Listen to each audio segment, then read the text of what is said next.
வணக்க மக்களே, அனைவருக்கும் இனிய வணக்கம். இன்னைக்கு நம்ம இந்த வீடியோல எதை பற்றி பார்க்க போறோம் அப்படின்னு பார்த்தீங்கன்னா, தமிழ்நாடு போக்குவரத்து கழகங்கள்ல வந்திருக்க வேலைவாய்ப்பு செய்திகளை பற்றி இந்த வீடியோல முழுமையா நம்ம பார்க்கலாம். ஸோ நம்ம சேனலுக்கு நீங்க புதியவராக இருந்தீங்கன்னா ஒரே ஒரு சப்ஸ்கிரைப் அண்ட் பெல் மட்டும் கிளிக் பண்ணி வச்சுக்கோங்க. நம்ம சேனல்ல வர அப்டேட்ஸ் எல்லாமே மிஸ் பண்ணாம இருக்க இது மிகவும் அவசியங்க. ஸோ தமிழக போக்குவரத்து கழகத்துல காலி பணியிடங்கள் கிட்டத்தட்ட எல்லாருமே எதிர்பார்த்த மாதிரி எப்ப அந்த காலி பணியிடங்கள் அனைத்துமே எடுக்கப்பட்டது அப்படின்றத நீங்க தெரிஞ்சுக்கணும். ஸோ கிட்டத்தட்ட அக்டோபர் மாதத்துல இருந்தே அக்டோபர், நவம்பர் மற்றும் டிசம்பர்ல தேர்வு நம்ம டிஎன்எஸ்டிசியில போக்குவரத்து கழகத்துல தேர்வுகள் எல்லாமே நடத்தப்பட்டது. ரிசல்ட்ஸ் எல்லாமே இந்த நவம்பர் இறுதியில வெளியிடப்பட்டது.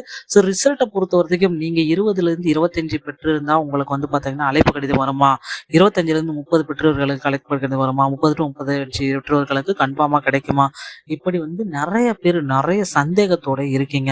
ஸோ கவலையே பட வேண்டாம். அந்தந்த கேட்டகரி கம்யூனிட்டியை பொறுத்து நீங்க மதிப்பெண்கள் பெற்றிருந்தா உங்களுக்கு கண்டிப்பா போக்குவரத்து கழகத்துல டிரைவர் மற்றும் கண்டக்டருக்கு உண்டான பணியிடங்கள் ரெடி. ஸோ இதற்குண்டான நேர்காணல்களுக்கு உண்டான தேதிகள் அனைத்துமே விரைவில் வெளியிட போறாங்க. அமைச்சர் சிவசங்கர் அவர்கள் விரைவில் இதற்குண்டான முக்கியமான அறிவிப்பை வெளியிட போறாங்க.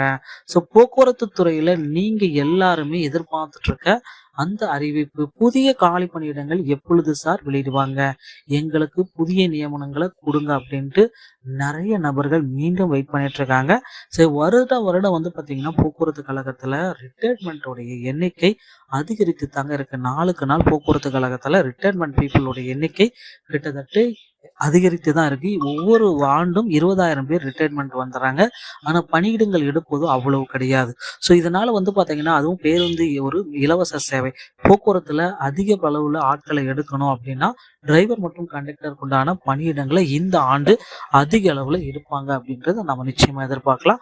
ஸோ நீங்க எல்லாருமே எதிர்பார்த்த மாதிரி driver, conductor, AE, JE, technical assistant இந்த மாதிரி அனைத்து விதமான பணியிடங்களுமே விரைவில் எடுக்க போறாங்க. டிரைவர் மற்றும் கண்டக்டர் ஆஸ் யூஷுவல் வழக்கம் போல நேரடி நியமனத்திற்கு மீண்டும் கொண்டு வருவதற்கு அதிகப்படியான வாய்ப்புகள் இருக்கு.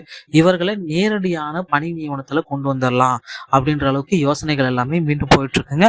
ஸோ அதனால 10th pass, 12th pass, 8th pass இருக்கிறவங்க எல்லாருமே உடனடியா உங்க அருகாமையில் இருக்கிற ஆர்டிஓ அலுவலகத்தை அணுகி டிரைவிங் லைசன்ஸ் மற்றும் கண்டக்டர் லைசன்ஸை பெற்று தயாராக வைத்துக் கொள்ளுங்கள். ஸோ நீங்க போக்குவரத்து கழகத்துல நீங்க எல்லாருமே எதிர்பார்த்த மாதிரி டிரைவர் மற்றும் கண்டக்டருக்கு உண்டான காலி பணியிடங்களுடைய அறிவிப்பு 2024க்கு உண்டான அறிவிப்பு இந்த டிசம்பர் இறுதிக்குள்ளார வெளியிடப்படுறாங்க. அமைச்சர் சிவசங்கர் அவர்கள் அதற்குண்டான பேச்சுவார்த்தையில போயிட்டு இருக்கு. ஸோ நாம வெயிட் பண்ணி நம்ம பார்க்கலாம். போக்குவரத்து கழகத்துல நீங்க ஜாயின் பண்ண மறந்துடாதீங்க. ஸோ மக்களே, டிஎன்எஸ்டி சம்பந்தமான செய்திகள் அனைத்தையும் நீங்கள் உடனுக்குடன் பெற நம்ம சேனலோட இணைந்திருங்கள். ஸோ டிஎன்எஸ்டிசி எக்ஸாம் சம்பந்தமான மெட்டீரியல்ஸை நீங்க இலவசமா பெறுவதற்கு நம்ம சேனலோட இணைந்திருங்கள். அடுத்த வீடியோல சந்திக்கிறேன். நன்றி, வணக்கம், தேங்க்யூ.